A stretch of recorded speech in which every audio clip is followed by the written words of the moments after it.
One of the keys is remember where you came from. Keep that shit in the front of your mind. And when shit goes bad and it goes sideways, a lot of shit does, you're getting booed out of the fucking building, or you're coming through this injury, or people are writing you off. Oh, you guys ain't gonna fucking make it. You know, any of that shit. You gotta keep it in here. And it really has to, it should drive you.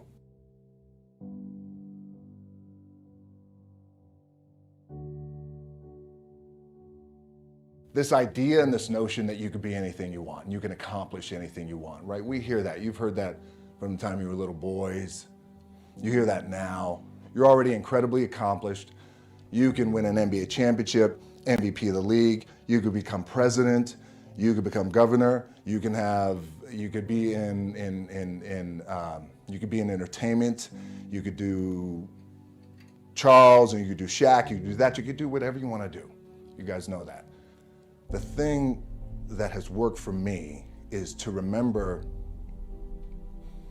the hard times.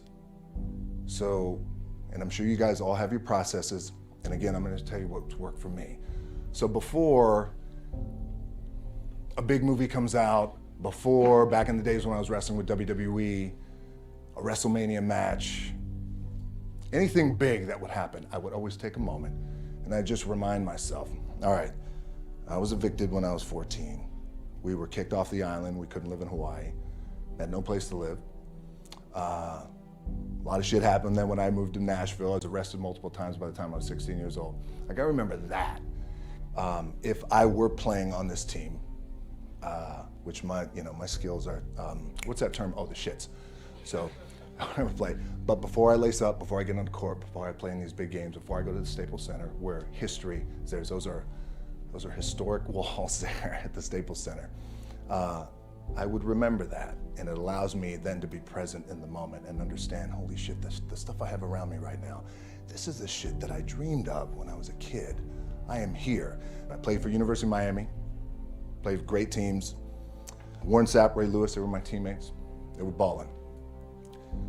Warren Sapp was playing tight end that time. I was starting defensive tackle. Yeah. They moved him over to D-line. And he looked at me, he's like, yo, dude, I'm gonna take your spot. And I said, you ain't taking my fucking spot. He said, I'm gonna take your spot. I said, no, you ain't. We battled, and he took my spot. Now, you can imagine how that fucked with me, because there goes my opportunity. He went in, switched to defensive tackle, lit the world on fire. Well, what that did, it crushed me, it crushed my dreams. I had a piss poor senior year, zero production, no NFL, no combine invite, nothing. Finally went to the CFL, Calgary Stampeders, making $250 a week Canadian. Now, I had to send that shit home to my wife at that time. Had no money. So I remember that. When I got cut from Canada, I had $7 in my pocket. And I always tell that story. So now my production company is $7, advertising agency is $7, everything is $7. So I always remember that. What helps me is to keep the hard times in the front of my mind, because it allows me to go into these big moments that I've worked my ass off, and you guys have worked your ass off. It allows me to go into these big moments with a different perspective.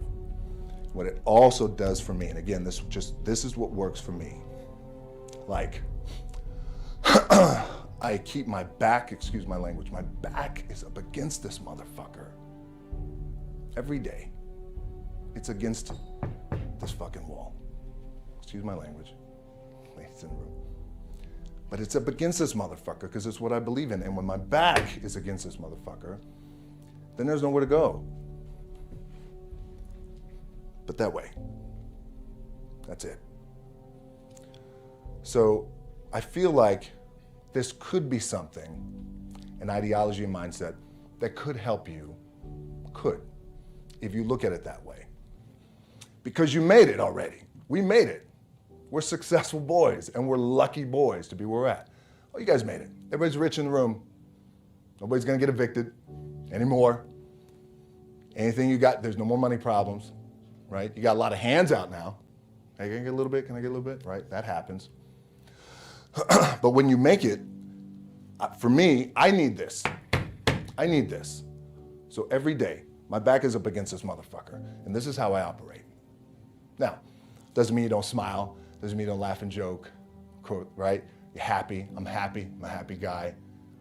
But when it comes to business and when it comes to executing, it's up against this. And I gotta go that way. And I don't give a fuck who is in front of me. They're not gonna stop me. I feel like for me, it feels seamless because you prepared for so long, but it's just like you guys prepping for a game. That's the fun part. That's where it's like, fuck, it's fun, man. People are paying their hard-earned dollars to come see you. They're cheering, they're going bananas, they're booing the shit out of you or on the road. That's fun. That's what you live for. I mean, that's the juice right there. The prep is where the character's made. And I just don't mean the character I play, I mean the character in here. So for me, the prep is getting with the director, getting with the producers, getting with the writers, so in essence, it's like getting with all your coaches and your different position coaches and all the meetings that you have to have, right? So that's the work you put in. The key for me was, where does it start? What's the anchor? What's the anchor? So I could have all these ambitions and you guys have all these ambitions, which is great. It's important. I'll play this role, you'll play that role. I'll execute this thing and it'll come out this summer. You guys will execute this thing during the summer, right? When it's time to really put in a lot more work.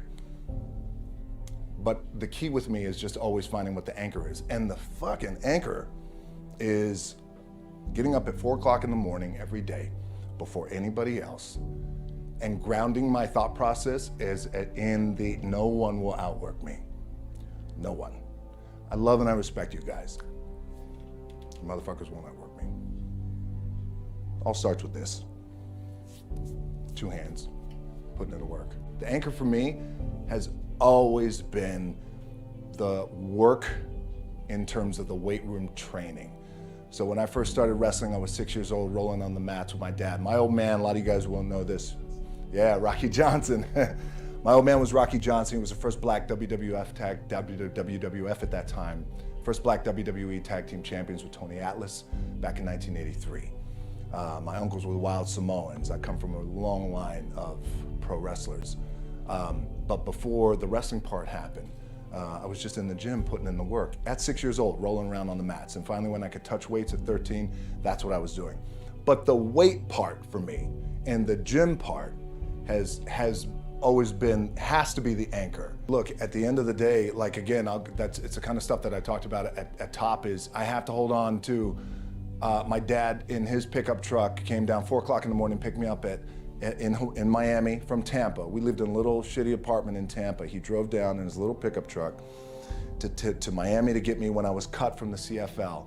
I was driving up I-75. I don't know if you guys are from Florida, any of you guys, if you know, I-75 is like, especially down in Florida, Alligator Alley. I'll never forget it. It's 4 o'clock in the morning. And I thought, well, fuck. I leave home like you guys left home. I'm ready to tackle the world, to get after it, achieve my dreams and goals. Fucking crushed by 22, 23 years old. Now I gotta move back in with my mom and dad. I played on great teams though. Wait a second, this is not supposed to be my future. I'm supposed to be in the NFL right now. I'm supposed to be making a lot of coin and buying my parents shit, buying me shit, taking care of my wife, but it never happened. So I pulled out my wallet, I thought, well, let me see how much money I have. I opened it up, I had a 5, a 1, and change. I'm not fucking around, well, at least I rounded up to $7. But I thought, God, ain't this a bitch? I got $7 in my pocket. Where the fuck do I go now? What do I do? I can't go back to CFL, because the point comes where you hear that voice, the big run's over. Like, you're done, right? So I heard that voice. So as Coach was saying, man, I hold on to that shit. I'm telling you, my back is up against this motherfucker. We laugh, we joke, we have a good time. Press is always fun to do. Sometimes you gotta make it fun. That's another thing. You gotta do your best to make press fun if you can. But my back is still up against this motherfucker. I do not forget it. What this also helps me do, and again, it works for me, is at some point, you gotta be fucking tired of not being number one. You have to be, and you gotta fucking play angry, and I play angry. Now, I'm cool and calm with my approach, and when I step out on my field, which is a set, or, like, there's some, and you're always gonna have haters, and haters are like, well, God damn, man, how many movies are you gonna make, or how much shit are you gonna do? Like, you do a lot of shit. I say, yes, it's my ambition. Of course, why not? I could do it. Yeah, I love what I do. And not only that, but in what world do we not work every day? Doesn't mean, it's just like you guys in the off season. You gotta work every fucking day. It doesn't end. My back is up against this thing, you know, and I started to play angry, by the way, and I still play angry. My last match, Brock Lesnar, transitioned, and I realized if I had to be great at something, I wanted to be great in this world of Hollywood and movie making and producing and entertainment, I had to commit, and like you guys have to commit. Obviously, you commit to something, commit to the goal. So I quietly retired. 2 years later, I thought, what the fuck did I do with my career? Because my movies were not doing well.